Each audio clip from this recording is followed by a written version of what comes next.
The Midnight Ride of Thomas the Tank Engine.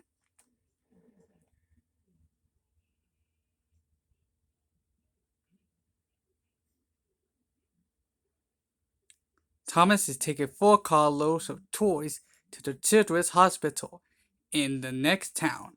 He's making a midnight run, so the toys will be there by tomorrow morning. Light your headlamps, Thomas.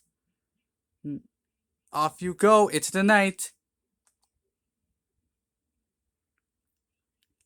Peep, peep.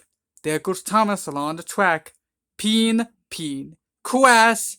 Oh dear! Some fallen rocks have broken Thomas's headlamps.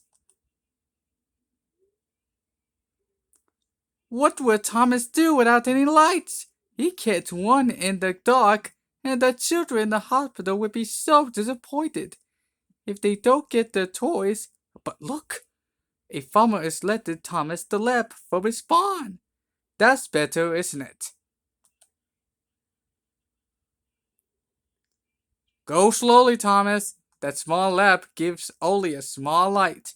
Luckily, some more friends have arrived to help. That's even better. And the nice man in the general store has offered to let Thomas his Christmas lights. There you go, Thomas. Don't you look chewy? There's a hospital in the distance, but the tunnel lies ahead, and the tunnel is awfully dark. Look! Thomas has a special escort. Hooray for Thomas! He made it to the children's hospital. Thomas the Tank Engine, you lit up the night. The end.